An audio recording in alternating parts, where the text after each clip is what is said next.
ಮುಂದೆ ಬರ್ತಾರೆ ಅಂತ ಕಂಟೆಸ್ಟೆಂಟ್ ಸೋಷಿಯಲ್ ಮೀಡಿಯಾ ಕೋಟಾ ಇಂದ ಬಂದಿದ್ದಾರೆ. ಅದು ಒಬ್ರಲ್ಲ, ಇಬ್ಬಿಬ್ರು. ಒಬ್ರು ಗವರ್ಮೆಂಟ್ ಸ್ಕೂಲ್ ಅಲ್ಲಿ ಸೈನ್ಸ್ ಟೀಚರ್ ಆಗಿ ಸೋಷಿಯಲ್ ಮೀಡಿಯಾದಲ್ಲಿ ಸಿಕ್ಕಾಪಟ್ಟೆ ವೈರಲ್ ಆದ್ರು. ಇನ್ನೊಬ್ರು ಯೂಟ್ಯೂಬ್ ಅಲ್ಲಿ ಸೀರೀಸ್ ಮಾಡ್ಕೊಂಡು ಟೊಮೊಟೊ ಮೊಟ್ಟೆ ಅವರ ಅಮ್ಮ ಆಗಿ ನಿಮ್ಮೆಲ್ರಿಗೂ ಪರಿಚಯ ಆದವರು. ಇವತ್ತಿಂದ ಈ ನಗುವಿನ ವೇದಿಕೆಯಲ್ಲಿ ತಮ್ಮ ಜರ್ನಿಯನ್ನ ಶುರು ಮಾಡೋದಕ್ಕೆ ಎಂಟ್ರಿ ಕೊಡ್ತಾ ಇದ್ದಾರೆ. ಸೊ ಲೆಟ್ಸ್ ವೆಲ್ಕಮ್ ಕುಂದಾಪುರದ ದೀಕ್ಷಾ ಹಾಗೂ YouTube star Madhumati on stage.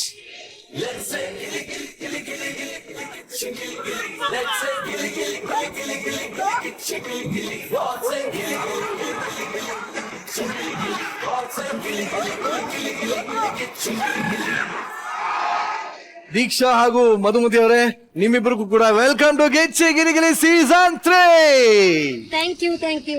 So Madhumita ಅವ್ರನ್ನಂತೂ ನಾವೆಲ್ಲರೂ ಖಂಡಿತವಾಗ್ಲೂ ನೋಡಿರ್ತೀವಿ. ಸೂಪರ್ ಡೂಪರ್ ಫೇಮಸ್ ಆಗಿದೆ ಯೂಟ್ಯೂಬ್ ಅಲ್ಲಿ.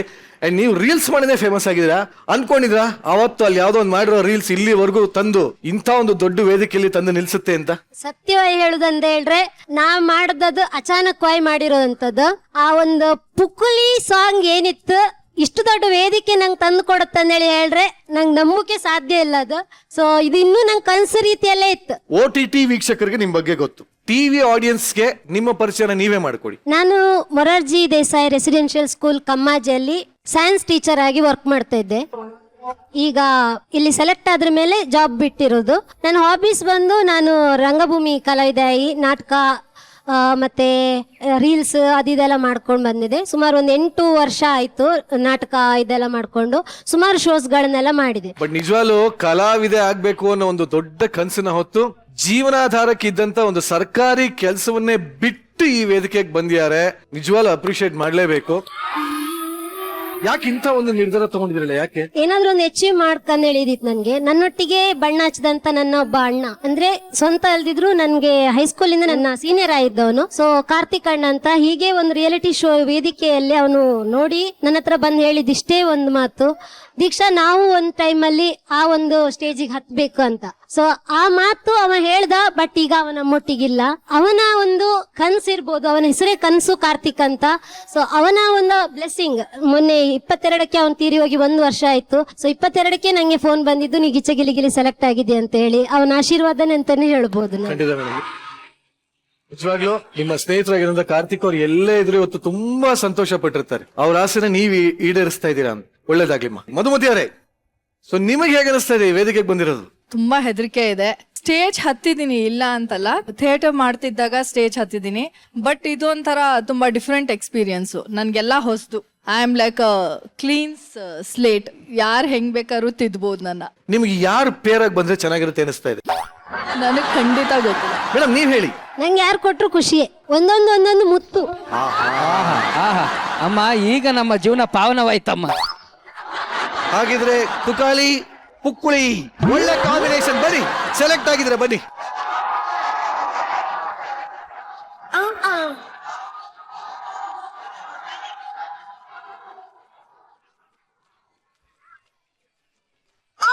ಮಾನ್ಸ ಅವರೇ, ಸರ್, ಈ ಒಂದು ಸೆಲೆಬ್ರೇಷನ್ ಬಗ್ಗೆ ಏನ್ ಹೇಳಕ್ ಇಷ್ಟಪಡ್ತೀರಿ? ಅದನ್ನ ಸೆಲೆಬ್ರೇಷನ್ ಮಾಡ್ಬೇಕು ಸರ್. ಅಷ್ಟು ಖುಷಿ ಆಗ್ತಿದೆ ನನ್ಗೆ.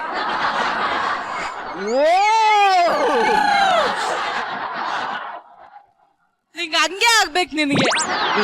ಹಂಗೆ ಬಿಡಮ್ಮ, ಅವ್ರು ಬೇಜಾರ್ ಮಾಡ್ಕೋತಾರೆ. ಯಾರ್ ಬೇಡ ಅಂದ್ರೂ ಅವರೇ ಸಿಗ್ಬೇಕು ಅವ್ರಿಗೆ. ಆಗ್ಲೇ ಸಂಜೆ ಅಂತ ತಿರುಗ್ತಿದ್ದೆ. ನಾನು ಬೇಡ ಅಂದಿಲ್ಲ, ಅವರೇ ನನ್ನ ಬಾಳಿನ ದಾರಿದೀಪ. ಗಿಚ್ಚಿ ಗಿಲಿಗಿಲಿ ಮೇಡಮ್, ನಾನಿದ್ದೀನಿ. ಇಬ್ರು ಸೇರಿ ಕಾಮಿಡಿ ತೇರ್ನ ಎಳೆಯನ. ನೀವು ಸಾರಥಿಯಾಗಿ. ಅವ್ರು ನಿನ್ ಬಾಳಿನ ದೀಪ ಆದ್ರೆ ನಾನೇನ್ ಮತ್ತೆ? ನೀನಾ? ನನ್ ಬಾಳಿನ ಕೊಳ್ಳಿದ್ದೇವ, ಸುಮ್ಮ ಕುಂತ್ಕೋ. ಆಯ್ತು ಬಿಡು, ಗೊಬ್ಬರನಂಗೆ ಆಗ್ತೀನಿ ಬಾಳಿನ ದೀಪ. ಆಯ್ತಾ ಇಲ್ಲ. ಒಟ್ಟಲ್ಲಿ ಅವ್ರನ್ನ ಕೇಳ ಒಂದ್ ಮಾತು. ಮೇಡಮ್ ಇವನ್ ಇರ್ಲ ಓಕೆನಾ? ಓಕೆ. ನೀವು ಕೊಟ್ಟಿದ್ದೆ ಪಂಚಾಮೃತ. ಇದು ಪಂಚಾಮೃತ ಅಲ್ಲಮ್ಮ, ಪಂಚಾಮೃತದಲ್ಲಿ ಒಂದ್ ಕಲ್ಲು ಇದು. ಇಲ್ಲಿ ಬನ್ನಿ, ಒಂದ್ಸಲಿ ಪಕ್ಕದಲ್ಲಿ ಬನ್ನಿ. ಕರ್ನಾಟಕ ಮೆಚ್ಚಿದ ಜೋಡಿ.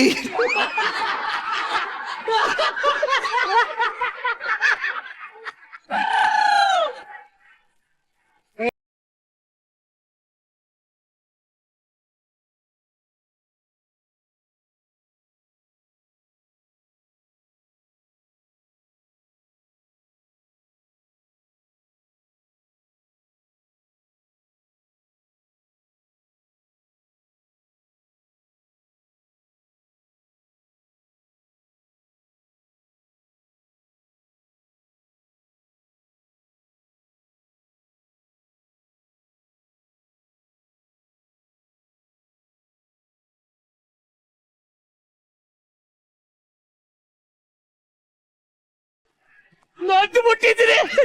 ಪರವಾಗಿಲ್ಲ, ಹೋಗ್ಬಿಟ್ಟು ಬಾ. ಅಣ್ಣ ಬೇಡ ಅಣ್ಣ, ಬೇಡ ಬೇರ್ಲಿ ಅಣ್ಣ ಪ್ಲೀಸ್. ಆರಾಮಾಗಿ ಕೂತ್ಕೋ. ನನ್ ಕಂಟೆಸ್ಟೆಂಟ್ ಬಂದೈತೆ. ಸೋಷಿಯಲ್ ಮೀಡಿಯಾ ಕೋಟಾಯಿಂದ ಬಂದಿರುವಂತಹ ದೀಕ್ಷಾ ಹಾಗೂ ಮಧುಮತಿ ಅವರಿಗೆ ಯಾರು ಮೆಂಟರ್ ಆಗ್ತಾರೆ ಅಂತ ನೋಡ. Envelope please. ಮಧುಮತಿಯ ಮಮತೆಯ ಕರೆಯುವಲ್ಲಿ ದೀಕ್ಷಾರ ದೀಕ್ಷೆ. ಒಳ್ಳೆ ನಿಮ್ ನಿಜವಲ್ಲ ಒಳ್ಳೆ ಭವಿಷ್ಯ ಇದೆ ನಿಮ್ಗೆ.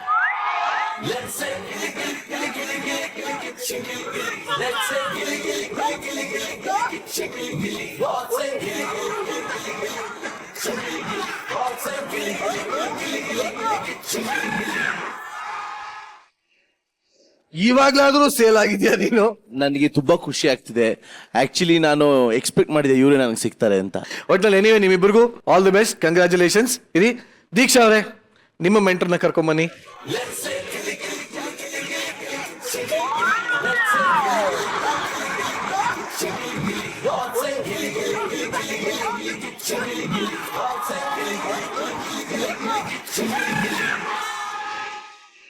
ಮಂಜು, ಕಂಗ್ರಾಚುಲೇಷನ್ಸ್. Thank you.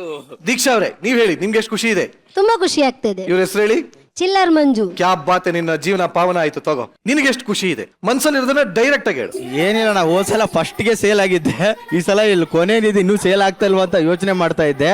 ನಾನು ಟೀಚರ್ ಆಗ್ಬೇಕು, ಅವನು ಟೀಚರೇ ಸಿಕ್ಕಿದ್ದಾರೆ, ಖುಷಿಯಾಗಿ ಎಂಜಾಯ್ ಮಾಡ್ಕೊಂಡು ಮಾಡೋದಷ್ಟೇ ಅಣ್ಣ. ನೀನ್ ಆಕ್ಚುಲಿ ಸಂತೋಷ ಪಡ್ಲೇಬೇಕು, ಯಾಕಂದ್ರೆ ಹೋದ್ಸಲಿ ನಿನಗೆ ಜೀವ ಇಲ್ದಿರ ಅಜ್ಜಿ ಕೊಟ್ಟಿದ್ವಿ. ಹೌದು. ಅದಕ್ಕಿಂತ ಮುಂಚೆ ಬುಜ್ಜಿ ಕೊಟ್ಟಿದ್ವಿ. ಬುಜ್ಜಿ ಕೊಟ್ಟಿದ್ರಿ, ಈ ಸಲ ಯಾರು ಇಲ್ವೇನೋ ಅನ್ಕೊಂಡಿದ್ದೆ, ಕೊಟ್ಟಿದ್ದಾರೆ. ಜಡ್ಜಸ್, ಈ ಎರಡು ಅದ್ಭುತ ಪೇರ್ಗಳ ಬಗ್ಗೆ ಏನ್ ಹೇಳ್ತೀರಾ? ಸೋಷಿಯಲ್ ಮೀಡಿಯಾ ಕೋಟ. ಸಾಧು ಸರ್. ಈ ವೇದಿಕೆನ ಸೆಲೆಕ್ಟ್ ಮಾಡಿ ಬಂದಿದಾರಲ್ಲ, ಮೊದಲು ಅವರಿಗೆ ಒಳ್ಳೇದಾಗ್ಲಿ ಅಂತ ನಾನು ಬಯಸ್ತೀನಿ. All the best. Thank you sir. Thank you. ನೀವಿವತ್ತು ಒಬ್ಬ ಟೀಚರ್ ಆಗಿದ್ರೂ ಕೂಡ ನಿಮ್ಮ ಟೀಚರ್ ಸ್ಥಾನವನ್ನ ಬಿಟ್ಟು ಇಲ್ಲಿ ಕಲಿಬೇಕು ಅಂತ ಬಂದಿದ್ದೀರಿ ಗೊತ್ತಾ? ಅಲ್ಲಿ ನಿಮ್ಮೊಳಗೆ ಒಬ್ಬ ಸಾಧಕರು ಇದ್ದಾರೆ ಅಂತ ನೀವು ತೋರಿಸ್ತಾ ಇದ್ದೀರಿ ದೀಕ್ಷಾ ಅವರೇ. ಆಲ್ ದ ಬೆಸ್ಟ್, ನಿಮ್ಗೆ ಒಳ್ಳೇದಾಗ್ಲಿ. ಯಾವಾಗ್ಲೂ ಬೆಸ್ಟ್ ಪೇರ್ ಅಂತ ಯಾರು ಸೆಲೆಕ್ಟ್ ಮಾಡಕ್ ಹೋಗ್ಬೇಡಿ. ಪರ್ಫೆಕ್ಟ್ ಪೇರ್ ಅಂತ ಯಾರಾದ್ರೂ ಆಗ್ಬಿಟ್ರೆ ಅದ್ರಲ್ಲಿ ಏನು ಇಂಟ್ರೆಸ್ಟೇ ಇರಲ್ಲ. ಸೊ ಇಲ್ಲಿ ಪರ್ಫೆಕ್ಟ್ ಆಗಿರೋದನ್ನ ನೋಡ್ಬೇಡಿ, ಯಾವ್ದು ಇಲ್ವೋ ಅದೇ ನಿಜವಾಗ್ಲೂ ಖುಷಿ ಕೊಡೋದು ಜನಕ್ಕೆ. ಈ ಒಂದು ಜರ್ನಿಲಿ ನೀವು ಬೆಳಿತಾ ಹೋಗ್ತೀರಿ, ನೀವು ಬೆಳಿತಾ ಇರುವಂತಹ ಜರ್ನಿ ಜನರಿಗೆ ಮನರಂಜನೆ ಕೊಡ್ತಾ ಹೋಗುತ್ತೆ. ಅದೇ ಈ ಶೋನ ಸ್ಪೆಷಾಲಿಟಿ. Best of luck. ಮಧುಮತಿಯವರೇ, ನಿಮಗೆ ವೆಲ್ಕಮ್. ಅವ್ರ ಹತ್ರ ಎಷ್ಟು ಕಲಿಯೋಕ್ಕಾಗುತ್ತೋ ಕಲೀರಿ. ಮೊರಾರ್ಜಿ ದೇಸಾಯಿ ಸ್ಕೂಲಲ್ಲಿ ಟೀಚರ್ ಆಗಿದ್ದೀರಾ. ಇಲ್ಲಿ ನಮ್ಮ ಚಿಲ್ಲರವ್ರ ಜೊತೆ ಸೇರಿ ಚಿಲ್ ಮಾಡಿ ಹೊಸ ಪ್ರಯತ್ನ ಪಟ್ಟು ನೀವು ಉದ್ಯೋಗ ಬಿಟ್ಟಿರೋದಕ್ಕೂ ಒಂದು ಒಳ್ಳೆ ಹೆಸರು ತಂದ್ಕೊಳ್ಳಿ. Very nice sir, thank you, thank you. ಮಜಾ ಇದೆ ಒಟ್ನಲ್ಲಿ ನಿಮ್ಮಿಬ್ಬರಿಗೂ. ಬರೀ ಜೋರಾದ ಚಪ್ಪಾಳೆ and all the best.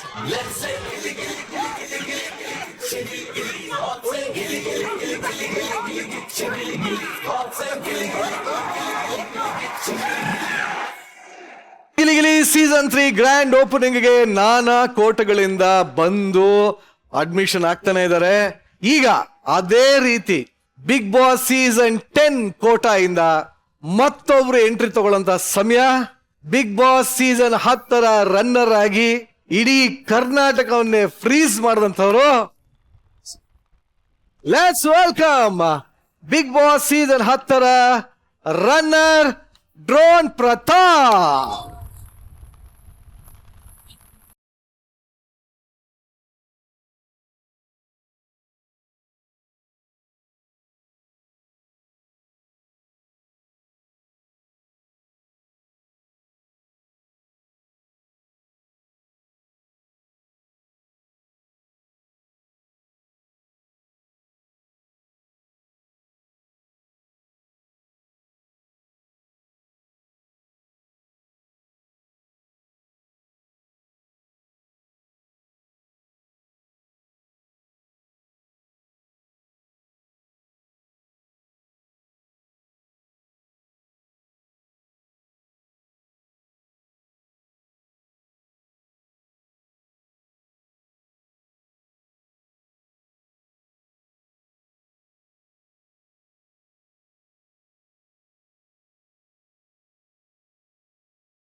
Drone super ಅಮ್ಮ, ಎನರ್ಜಿ ಅಮೇಸಿಂಗ್ ಅಮೇಸಿಂಗ್.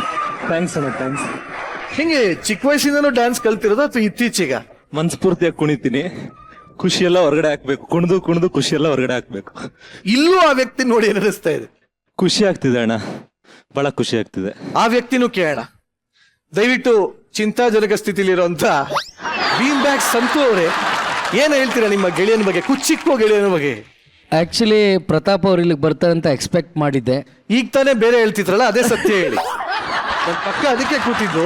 ಇಲ್ಲ ಇಲ್ಲ ಇಲ್ಲ, ಇಲ್ಲ, ಇಲ್ಲ. ಇಲ್ಲಿ ಏನ್ ಗೊತ್ತಾ, ಬಿಗ್ ಬಾಸ್ ತರ ನಾಮಿನೇಷನ್ ಎಲಿಮಿನೇಷನ್ ಇರಲ್ಲ. ನಿನ್ ಬಾಯಲ್ಲಿರೋದು, ಕಿವಿಲಿರೋದು, ಮನ್ಸಲ್ಲಿರೋ ಸತ್ಯ ಹೇಳು. ಇಲ್ಲ ಇಲ್ಲ ಇಲ್ಲ Pratap is A good actor. ಯಾಕೆಂದ್ರೆ ಅವ್ನು ಗಿಚ್ಚಿ ಗಿಲಿ ಗಿಲಿಲಿ ಚೆನ್ನಾಗಿ ಪ್ರೂವ್ ಮಾಡ್ತಾನೆ. ಅದು ಭರವಸೆ ನನಗಿದೆ, ಆಕ್ಟ್ ಮಾಡ್ತಾನೆ ನಾನು. ಡೌ ಡೌ ಡೌ ಡೌ ದುನಿಯಾಗಳು ತುಕಲಿ ಒಬ್ಬ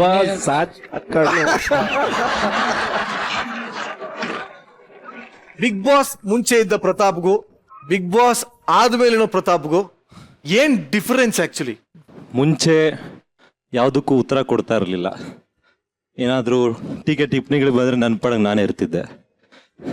ಶೋ ಗೆಲ್ಲೋದಕ್ಕಿಂತ ನನ್ನನ್ನು ನಾನು ಗೆಲ್ಲೋಕೆ ಹೋಗಿದ್ದೆ, ಗೆದ್ಕೊಂಡು ಬಂದಿದ್ದೀನಿ ನಾನು. ಅದಕ್ಕೆ ಖುಷಿ ಇದೆ. ಓಕೆ, ಈಗ ಬಿಗ್ ಬಾಸ್ ಇಂದ ಆಚೆ ಬಂದ ಮೇಲೆ ಜನ ಎಲ್ಲ ನಿಮ್ಮನ್ನ ಯಾವ ರೀತಿ ಪ್ರೀತಿ ಕೊಡ್ತಾ ಇದಾರೆ? ಪ್ರೀತಿಯಿಂದ ಡ್ರೋನು ಅಂತಾರೆ, ಪ್ರತು ಅಂತಾರೆ. ಭಾಳ ಸಂತೋಷ ಆಗುತ್ತೆ. ನನಗೆ ಎಲ್ಲದಕ್ಕಿಂತ ಖುಷಿಯಾಗಿದ್ದು ಅಷ್ಟು ಫ್ಯಾನ್ ಫಾಲೋಯಿಂಗ್ ಪೇಜ್ಗಳು ನೋಡಿ.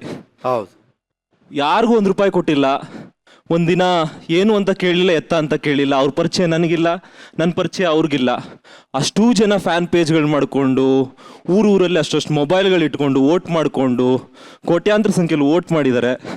ಅಂಥ ಜನಗಳಿಗೆ ನನ್ನ ಕಡೆಯಿಂದ ಏನೂ ಕೊಡೋಕ್ಕಾಗದೇ ಇದ್ರು ಅಷ್ಟು ಪ್ರೀತಿ ಕೊಟ್ಟಿದ್ದಾರಲ್ಲ, ನನಗೊಂದು ಹೊಸ ಜೀವನ ಕೊಟ್ಟಿದ್ದಾರೆ.